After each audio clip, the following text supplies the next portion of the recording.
I'm Utsav Parekh, and here are the top stories of the day.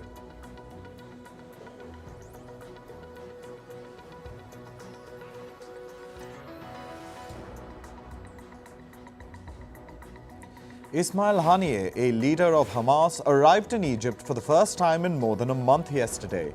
He met with Egyptian officials who are acting as key mediators to broker a truce between Hamas and Israel. Reports say serious negotiations are underway for a new ceasefire and the release of hostages.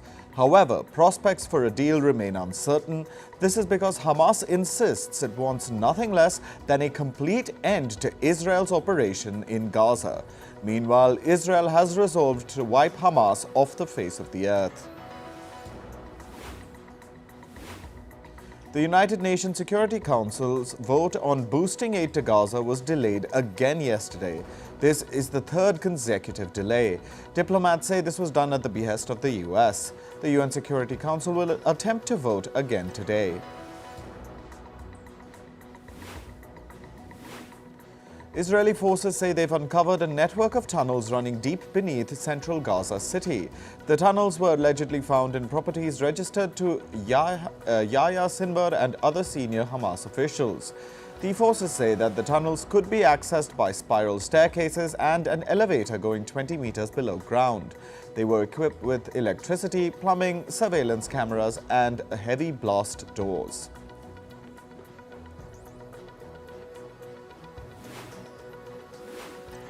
Reports say that Israel struck Gaza's Jabalia refugee camp yesterday.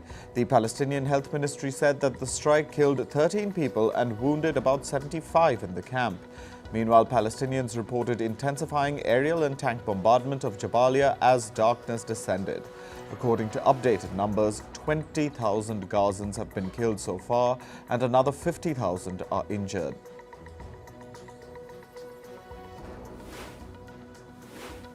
The leader of Yemen's Houthi rebel group has threatened to retaliate to any potential attacks by the US.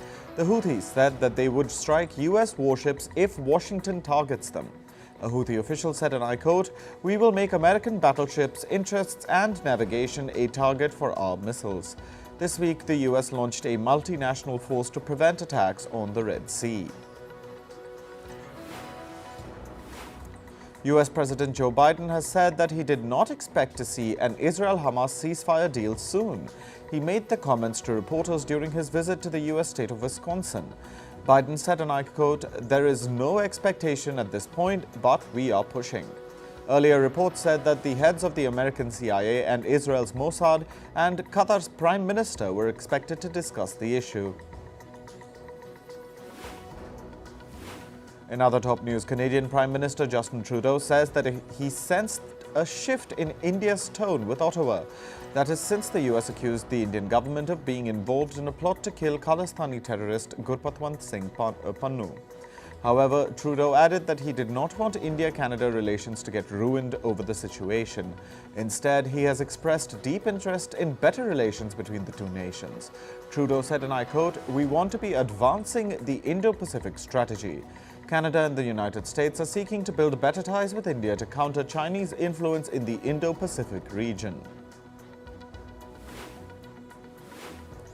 North Korean leader Kim Jongun has threatened a nuclear attack. The state media reported Kim saying that Pyongyang will not hesitate to launch a nuclear attack if the enemy provokes it with nuclear weapons. Kim reportedly made the remark during a meeting with soldiers. On Monday, North Korea tested its newest intercontinental ballistic missile to gauge its readiness for war. Taiwan's three presidential candidates held their first televised pre-election policy address yesterday. Taiwan's independence and its relation with China emerged as the top agenda during the address. China claims Taiwan as its own territory, however, Taipei rejects Beijing's claims. In Russia, former TV journalist Yekaterina Duntsova put her name forward to stand in the presidential election in March. She submitted documents to officials at the Central Electoral Commission to formally enter the election. Incumbent President Vladimir Putin has already announced his candidature for the upcoming polls. Both his supporters and competitors expect Putin to win by a landslide. Republican presidential hopeful Vivek Ramaswamy has come in support of former President Donald Trump. This was after the U.S. state of Colorado barred Trump from its ballot over his alleged role in the 2021 U.S. Capitol riots. Ramaswamy has pledged to withdraw from the Colorado primary election in response to the ruling. The ruling by Colorado's top court will likely be taken up by the U.S. Supreme Court. Argentina's Libertarian President Javier has signed an economic reform decree. He has unveiled a series of measures to deregulate the country's struggling economy. This includes the elimination or change of more than 300 rules, including on rent and labor practices. This has triggered widespread protests in the country. Thousands of people have taken to the streets of Buenos Aires to protest against the government's economic shock policies. The United States and Venezuela have carried out a prisoner swap deal. 10 American prisoners were released for Alex Saab, an ally of Venezuelan President Nicolas Maduro. As part of the agreement, the U.S. government granted clemency to Saab.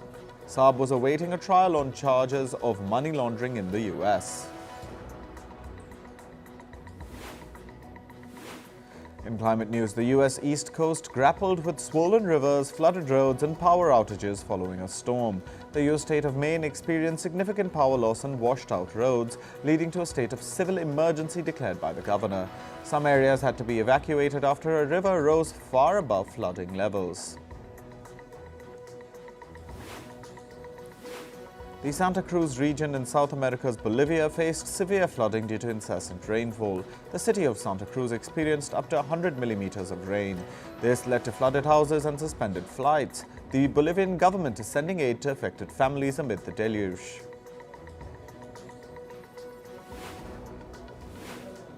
China's Shanghai is experiencing its coldest December in 4 decades. The temperature in the city today is forecasted to stay between -4 to -6 degrees Celsius. Shanghai's Weather Bureau stated that the temperature will remain below freezing until the 25th of December. Over 300 firefighters were deployed to battle a mountain wildfire near Cape Town in South Africa. Residents were evacuated while 5 firefighters were injured, with 2 hospitalized. 3 helicopters flew over the mountain to release water on the flames. Despite efforts, the fire persisted, fueled by strong coastal winds. Skopje, the capital city of North Macedonia in the Balkan region, is grappling with severe air pollution. It ranks among the world's most polluted cities. According to the European Bank for Reconstruction and Development, the reliance on coal for 40% of the country's energy exacerbates the situation. Lava flows from Iceland's recent volcanic eruption have now slowed down. But despite heavy snowfall, orange lava could still be seen in the distance. The eruption followed weeks of seismic activity. It culminated in lava and smoke being released 100 meters into the air on Monday. Brazil's lawmakers have approved a bill relaxing environmental licensing for building a highway through the Amazon forest. Scientists have warned that the proposed highway could lead to widespread deforestation. Researchers fear that this project might push the Amazon rainforest beyond a critical point. The new legislation also permits the use of conservation funds donated to Brazil to finance the highway project. The highway will connect the 2 states of Amazonas and Rondônia in Brazil. On to business and tech news. Some Wells Fargo employees in its Albuquerque, New Mexico branch voted to join a union. Meanwhile, employees at the bank's branch in Bethel, Alaska withdrew from the unionization effort, but with the vote in Albuquerque, Wells Fargo has become the first major U.S. lender to have a unionized workforce. U.S. lender Citigroup is reportedly closing its global distressed debt business. The business unit trades bonds and other securities of companies that are in or approaching bankruptcy. Citigroup has been undergoing a sweeping reorganization, including leadership changes and job cuts. This comes as part of CEO Jane Fraser's overhaul plan. Fraser aims to take more control of key businesses and simplify the bank's structure. Credit card balances are at record levels in the U.S. The cases of debt defaults are also on the rise. Amid this, the U.S. consumer space is seeing a new trend. More shoppers than ever are tapping buy now, pay later services this holiday season. Buy now, pay later or BNPL services allow users to pay for purchases over time with no interest. A rise in consumers using BNPL services has raised concerns that they are spending more than what they can repay.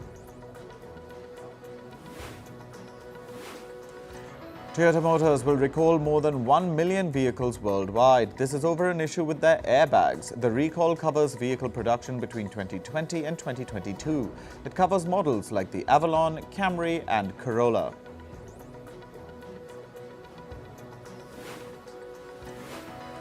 Meanwhile, Toyota has said that its Daihatsu unit will hold shipments of all its vehicles. Daihatsu is a subsidiary of Toyota that produces small cars and trucks. It manages production only in emerging markets. The move comes after an investigation found issues involving 64 models at the unit. In April, an independent panel said Daihatsu had rigged safety tests for nearly 90,000 cars. Uber Technologies will raise the minimum wage it pays drivers in France. Drivers will earn a minimum income of $9.9 per trip. This is up from the $8.4 per trip that they were earning previously. The changes will be implemented from February next year. It comes as part of a wider agreement between ride-hailing companies and drivers in France. Shares of transport company FedEx sank 12% yesterday. This was following the company's dismal quarterly results and outlook. FedEx is seen as a bellwether for worldwide economic trade. The overall market initially shook off the news, but stock prices fell late in the day, pushing down the S&P 500 index. A Russian court has imposed a fine of more than $50 million on Google. This is for failing to delete what Russia called fake information. Russia has accused Google of failing to remove quote-unquote extremist content and distributing what it calls LGBT propaganda. Russia has been at loggerheads with foreign technology companies over content and censorship. Tensions are heating up for ChatGPT maker OpenAI. A group of 11 non-fiction authors have joined a lawsuit against OpenAI and Microsoft. This includes Pulitzer Prize winners Taylor Branch, Stacy Schiff, and Kai Bird, who co-wrote the J. Robert Oppenheimer biography American Prometheus. They've all accused the companies of misusing their books for training the model behind the famous chatbot ChatGPT. Warner Bros. Discovery CEO David Zaslav reportedly met with Paramount Global CEO Bob Bakish. This is to discuss a potential buyout deal between the two companies. However, it is unclear whether Warner Bros. Would buy Paramount Global or its parent company, National Amusements. Moving to sports, let's start with cricket. New Zealand beat Bangladesh by 7 wickets in yesterday's ODI match. Hosts Bangladesh scored 291 runs, with Soumya Sarkar smashing 169 runs. New Zealand chased down the target in the 46th over. Henry Nicholls and Will Young scored half-centuries for the Black Caps. New Zealand have clinched the 3-match ODI series 2-0. Pakistan pacer Khurram Shahzad has been ruled out of the Test series against Australia. Shahzad has suffered a rib stress fracture and an abdominal muscle tear. He will now be returning home to Pakistan.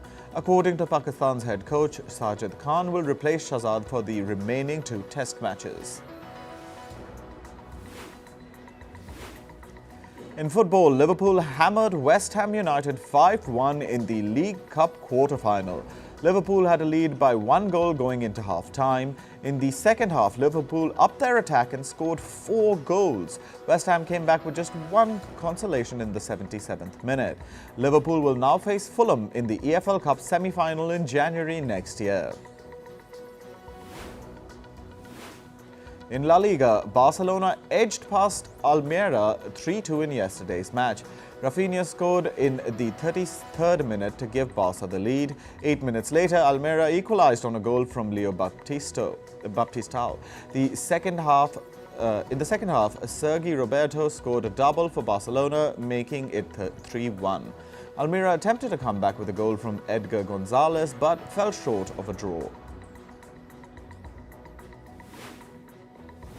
In the Bundesliga, Bayern Munich beat Wolfsburg 2-1 in yesterday's match. It was a closely fought match, with all goals coming in the first half.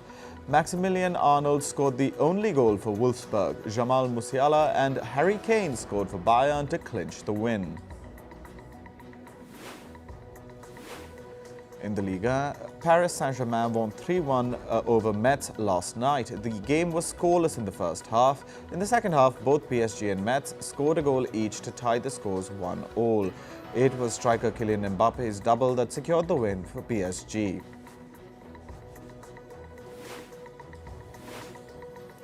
The Brazil football team's doctor has given an update on striker Neymar. The doctor says that Neymar will be unfit for the Copa America in July next year. After a successful knee surgery, Neymar is still in recovery. The doctor says that the recovery is taking longer than expected. Neymar is likely to be away from the field till at least August 2024.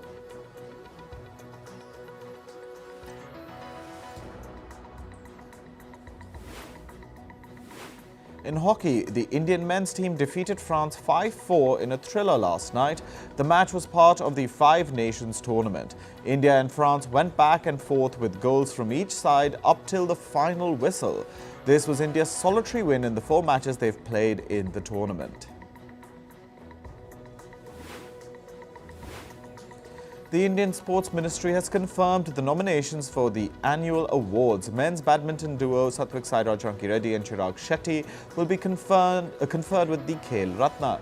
This year, Rankireddy and Shetty became the first Indian men's pair to secure world #1 rankings in badminton. The prestigious Khel Ratna is the highest sporting award in India. The ceremony will be held on the 9th of January in New Delhi. Meanwhile, Indian pacer Mohammad Shami will be conferred with the Arjuna Award. Shami was the leading wicket-taker in the ODI World Cup. Along with Shami, 25 other Indian athletes across various fields will be awarded.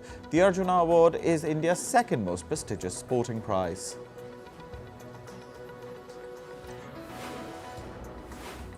In entertainment news now, Barbie creators Greta Gerwig and Noah Baumbach have tied the knot after dating for 12 years.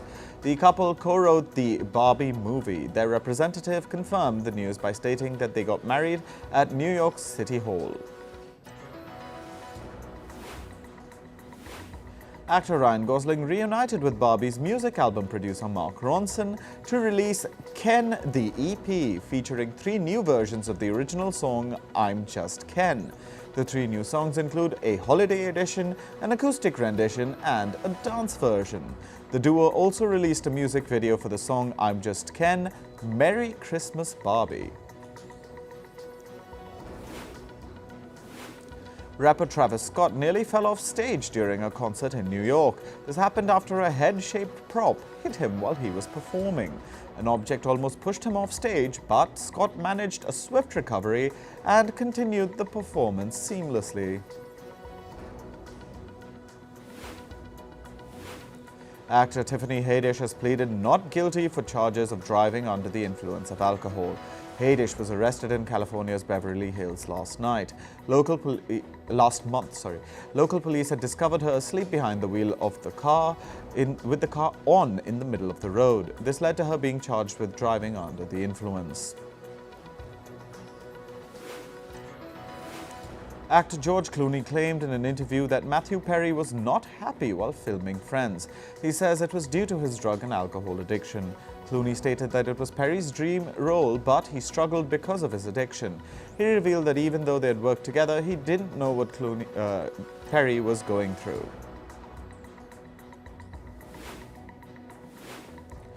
Actor Taraji P. Henson opened up on Hollywood's glaring pay disparity for women of color.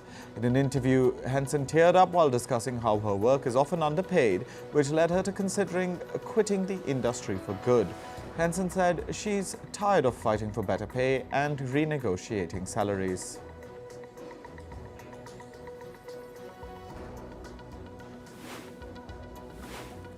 Actor Jennifer Love Hewitt said that during her early 20s, she confronted a filmmaker on set who was pushing her to be sexier. Recalling the incident on a podcast, Hewitt said during the filming of Heartbreakers at the age of 23, she had to ask the director for guidance on his vague request to be sexier. She revealed that she didn't understand what being sexy meant at that age.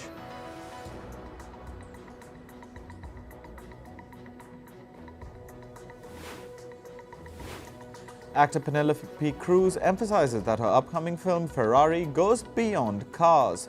During the promotions, she said that the movie delves into characters, family, and relationships, adding layers beyond automotive interests. The film follows the personal and professional struggles of Ferrari's founder Enzo Ferrari. Directed by Michael Mann, Ferrari is slated to release on the 25th of December.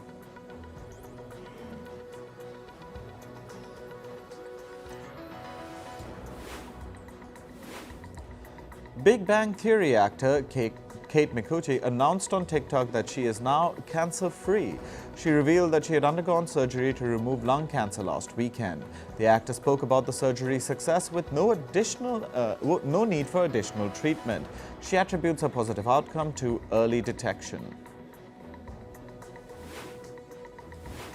The documentary Supernova: The Music Festival Massacre has been acquired by global broadcasters. The film recounts the harrowing experiences of the survivors and first responders during the Hamas attack at a music festival on the 7th of October this year. The documentary is slated to premiere on Israeli television channel Kan on the 23rd of December. Broadcasters like BBC World Service, ZDF in Germany, DR in Denmark, and VRT in Belgium have also picked it up. That's all for this episode of Fast and Factual. Thank you for watching. Stay tuned to Firstpost.